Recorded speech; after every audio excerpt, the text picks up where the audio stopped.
Hello everyone, मैं हूं ममता माली and आप सभी देख रहे हैं सैनिक क्लासेस वीडियोस। आज हम पढ़ेंगे क्लास 10 मैथ्स का क्वेश्चन नंबर सेकेंड है आपका। ठीक है, क्वेश्चन नंबर सेकेंड को पढ़ने से पहले आपको पता होना चाहिए कुछ टेबल है आपके बुक पे। एनसीईआरटी में भी एक टेबल दे रखी है। ठीक है, टेबल होती है कि जब A1/A2 नॉट इक्वल B1/B2 तो कौन सी लाइन होगी आपकी इंटरसेक्टिंग लाइन।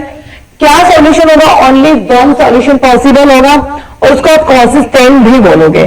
सेकेंड है आता है कि अगर A1/A2 इक्वल है B1/B2 के बट नॉट इक्वल है C1/C2 के तो कौन सी लाइन होगी, पैरेलल लाइन, नो सॉल्यूशन है, को इनकॉन्सिस्टेंट होगा। ठीक है, थर्ड है आपका A1/A2 इक्वल होगा B1/B2 इक्वल होगा C/C2। जब तीनों ही एक दूसरे के इक्वल होंगे तो उस कंडीशन में आपका होगा कोइंसाइड लाइन, जिसके मैनी सॉल्यूशन आप पॉसिबल हो गए वो होगी कौन सी, कॉन्सिस्टेंट होगा। ठीक है, अगर ये टेबल आपको अच्छे से लर्न है तो आपका जो क्वेश्चन है, क्वेश्चन नंबर सेकेंड जो है आपका बड़ा इजी क्वेश्चन है। ठीक है, on comparing the ratio A1/A2 B1/B2 C1/C2 find out whether the lines representing the following pairs of linear equation intersecting a point are parallel है या coincide है। आपको बताना है कि ये तीनों में से कौन सा फॉलो करता है। ठीक है, तो सबसे पहले चेक करेंगे इस क्वेश्चन के लिए, सबसे पहले इसको चेक करेंगे कि कौन सी लाइन के लिए।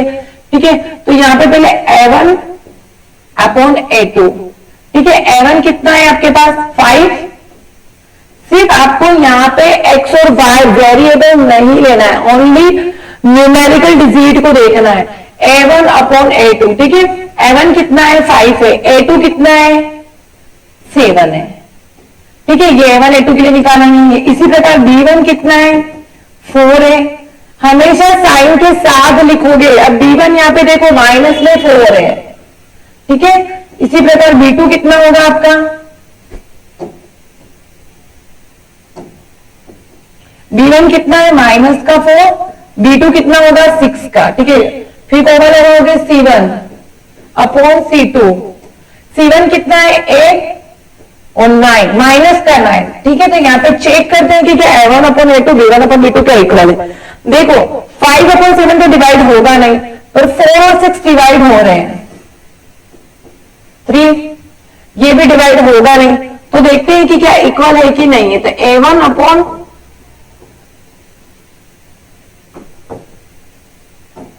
A1/A2 कितना आ रहा है 5/7 coma B1/B2 is equal to -2/3। ठीक है, और C1/C2 कितना आ रहा है 8/-9। ठीक है, अब चेक करते हैं कि क्या इक्वल है कि नहीं। देखो A1/A2 5 7 है, यहाँ पे -2 3 है, कोई डिजिट सेम नहीं है। तो पहला वाला ही आ रहा है आपका कि A1/A2 is equal to not B1/B2। तो आपका पहले ही इक्वल आ रहा है कि A1/A2 is equal to not B1/B2। C तक तो जाना भी नहीं है। अगर ये दोनों ही आपके नॉट इक्वल है तो आपको सी को तो देखना ही नहीं। ठीक है, तो A1/A2 नॉट इक्वल B1/B2 तो कौन सी लाइन होगी, इसका आंसर क्या होगा आपका इंटरसेक्टिंग लाइंस। कौन सी लाइन होगी, इंटरसेक्टिंग लाइन। ठीक, अब सेकंड क्वेश्चन, क्वेश्चन में पता यही कि इंटरसेक्टिंग है, पैरेलल है या कोइंसाइड, तो आपको इस तरह से निकालना है। ठीक है, नेक्स्ट इसी का पार्ट सेकंड है आपका 9x + 3y + 10 is equal to 0, 8x + 6y + 24 is equal to 0। Same process apply करेंगे। A1/A2 9/18 sorry. ठीक है, B1/B2 3/6 सारी प्लस में ही है यहाँ पे। C1/C2 कितना आ रहा है 12/24। तो जो जो डिवाइड हो रहा है वो डिवाइड कर देते हैं। 9 1 9 2 18, 3 1 3 2 6, 12 1 12 2 24।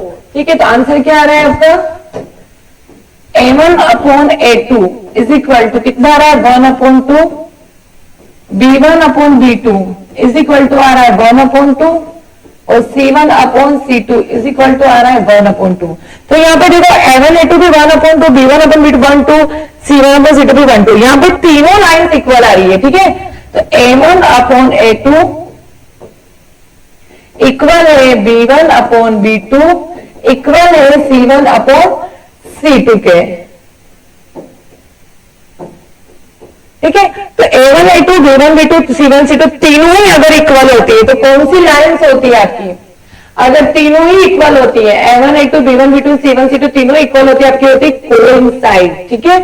तो इसका आंसर क्या आएगा आपका? कोइंसाइड लाइंस, ठीक है, कोइंसाइड लाइंस, ठीक है। इसका थर्ड पार्ट है आपका 6x minus 3y plus 10 is equal to 0 2x minus y plus 9 is equal to 0, ठीक है। वही same process, A1 upon A2 कितना होगा आपका 6/2 comma B1 upon B2 minus 3 upon, देखो y के आगे कोई कोफिशिएंट नहीं है, मतलब कि 1 है, ठीक है, कोई कोफिशिएंट नहीं, यूं नहीं कि आप y लिखो यहाँ पे, नहीं, अगर कोई न्यूमेरिकल डिजिट नहीं है तो वहां पे उसका कोफिशिएंट क्या होगा? 1 होगा। और यहाँ पे C1 अपॉन C2 कितना आ रहा है? 10 अपॉन 9। देखो यहां से अगर 2 की टेबल से डिवाइड करते हैं तो ये डिवाइड हो रहा है, 2 1 जा 3, यहाँ माइनस से माइनस ब्रेक, और यहाँ पे कोई ब्रेक नहीं हो रहा है। तो वही A1 अपॉन A2 कितना आ रहा है आपका 3 अपॉन 1, B1 अपॉन B2 आ रहा है आपका 3 upon 1 and C1 upon C2 आ रहा है आपका 10 अपॉन 9। तो इसके अकॉर्डिंग देखो तो A1 और A2 B1 और B2 के इक्वल है, but not C1 upon C2 के इक्वल नहीं है। तो कैसे लिखोगे आप इसको? A1 अपॉन A2 इक्वल है B1 अपॉन B2 के, बट नॉट इक्वल है C1 अपॉन C2 के। जब ऐसी कंडीशन होती है तो कौन सी लाइन होती है? कौन सी लाइन होती है? जब A1 A2 के B1 B2 के इक्वल होता है बट C1 अपॉन C2 के इक्वल नहीं होता, तो कौन सी लाइन होती है आपकी? पैरेलल लाइन, ठीक है। तो क्या आंसर आएगा आपका? Parallel line. क्वेश्चन बड़ा वेरी इजी है, सिर्फ आपको टेबल लर्न होगी तो आप आराम से किसी भी क्वेश्चन कोई भी डिजिट आए, ठीक है, यहाँ पे कोई भी डिजिट आएगी तो आप आंसर दे सकते हो। बस आपको ये पता टेबल लर्न होनी चाहिए कि अगर ये दोनों इक्वल नहीं होते A1 upon A2 B1 B2 तो इंटरसेक्टिंग लाइन, अगर ये दोनों इक्वल है, ए और बी दोनों की डिजिट इक्वल है तो C1 की इक्वल C2 की इक्वल नहीं है तो आपकी पैरेलल लाइन। थर्ड आपका तीनों इक्वल होता है तो कोइंसाइड लाइन। आई होप आपको ये क्वेश्चन समझ आया होगा। नेक्स्ट क्वेश्चन नेक्स्ट वीडियो में पढ़ेंगे।